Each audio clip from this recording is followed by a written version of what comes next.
Hi, my name is Steve, my business partner Austin, and today we're going to look at how to nurture your cold leads. And cold leads are always tough. They're warm ones are ones that already kind of like you. The cold ones kind of don't at this point. So that's where we're starting. This is almost going to sound like a dating service today, the way we're describing different things, but it's a different process where we're trying to almost meet the people, connect with the people, make some kind of an impact or not. So that's where we're going to be with this. So let's say somebody had filled out something on your form. Maybe they were interested in maybe a calendar that you put out. So you followed up, let's say 2 times and no response. So you figure, are you done there? Was that just a bad lead? Or is there potential to still bring that lead back? That's what we're going to look at, and that's what we're going to try to help you with. So most clients are not going to hire you first time they meet you. So you send them this calendar, they're not going to call you back the next day and say, this calendar was fantastic. I need a bookkeeper. Can you start today? I mean, that is possible, but is it likely? No, not very. So do have to, keep sending stuff out, keep reaching out, and keep trying. Otherwise, we'll have no business. So these are the people that you want to try to get in. It's somewhat easy, and I don't want to say easy. It's easier to get people people that live near you, those kind of people maybe you already have some kind of trust with. These people are harder, but this is going to be what's going to get your business going. It's going to be the difference between success or not success. So what is a cold lead exactly? So it is somebody that had some interest, no matter how slight it was, in something you gave out, but since then, they've went quiet. So they haven't shut you out. They haven't said no. They just have ghosted you, so to speak. Trying to date somebody, you go on the first one, you send a couple texts after that, you get nothing back. That's where we're at on this. So I'm not. How do we get to the next level? Let's try to re-engage. Let's try to see if we can reach back out maybe and see if this is workable. So within the first few days of going cold, maybe you still got something there. So um, you could say a subject line, something. Are you still thinking about your books? And just kind of in the body, just wanted to follow up from our conversation last week. Completely no pressure. Sometimes the timing's not perfect, but if you have questions or want to revisit some things we talked about, or that you saw in our PDF, please let me know. And I'm a human being. I'll answer your question. So there's just kind of trying to reach back out, see if there's anything there. 2 weeks after that, drop some real value. The number one bookkeeping mistake business owners make, and give a good mistake they make and then how to counteract that. We don't want this to be a novel. We want this to be several paragraphs with the answer in there. If it takes you 4 or 5 to do it, then do 4 or 5 to do it. But we're trying to give some value and remind them that you are the expert in this field. All right, what do we do on the next email? So now we still haven't heard anything back. Now we're 3 to 4 weeks into this. We send a really short client story. This isn't, necessarily a really big testimonial, just how one plumber got back 6 hours of his week this week, and we'll explain how we did the books for him. It takes him 6 hours when he does his books to do it. Now he did not have to do that, and how thankful he was to get that time back, because 6 hours for the plumber doing his work is going to be very, very valuable.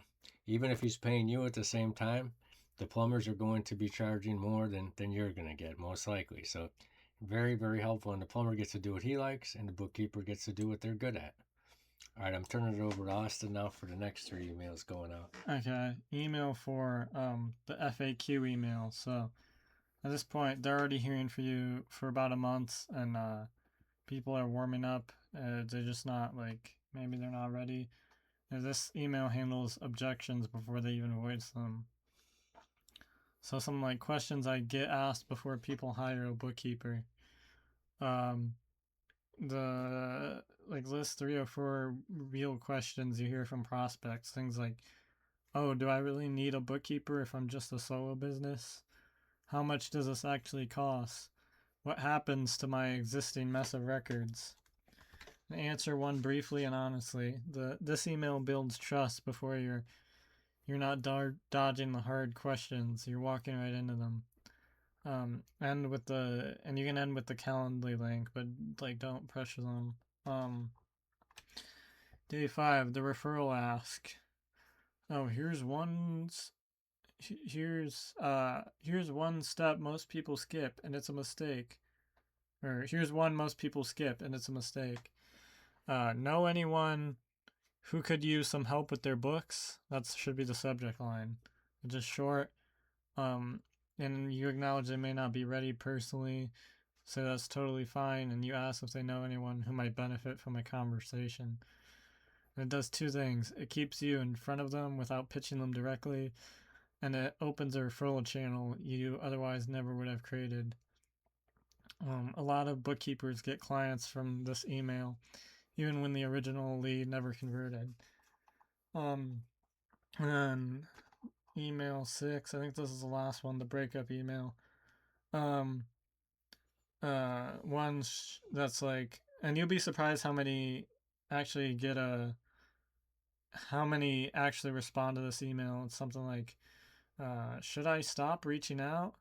And it'll say something like, hey, name. I've sent a few emails over the past couple of months and I haven't heard back.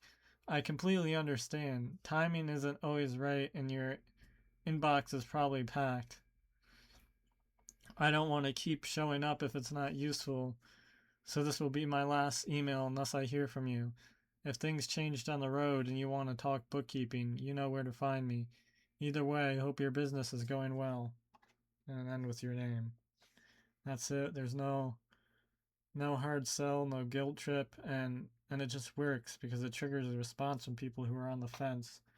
Something about the idea of losing the connection finally moves them to reply for a lot of people. So how do you actually set up manually tracking every lead? You There's email marketing platforms with automation, so like probably MailerLite's the best one because it's free and it's pretty easy to use. There's like also ConvertKit and ActiveCampaign, but so it just basically works when someone fills out your contact form and you add them manually. They enter an automation sequence. Each email is pre-written and goes out on a schedule you set, and you write it once and it runs forever. So if someone books a call or becomes a client, you tag them and they exit the sequence automatically. It's easy and it's simple. So, Austin really filled you guys in on some really good stuff there. And it's basically the same kind of psychology almost as dating. And that last one, like you said, where you get some good results is when you say, okay, this is it. This is my last time.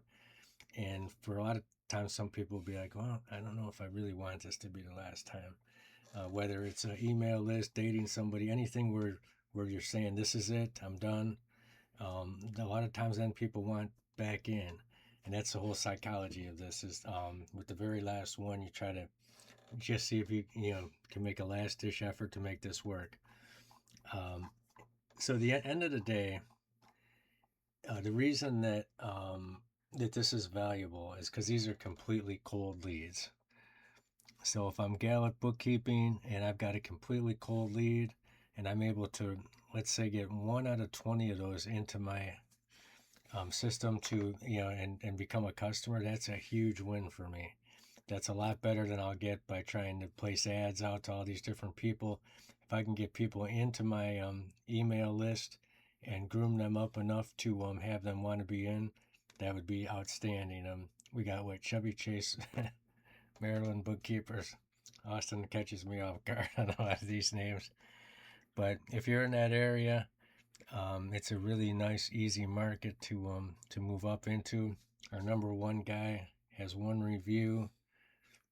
This one does have 3, and he also is with bookkeeping service. And maybe the location isn't quite centered up, but you can see that this is a nice one exploit if you're in this area. But at the end of the day, the warm leads are going to be much easier to convert. These cold leads harder, but if you work hard at it, you can also get those. That's all I have for you today. You have anything else, Austin? No. All right, thanks for watching, and please remember to like and subscribe. It helps us a lot. We'll see you tomorrow.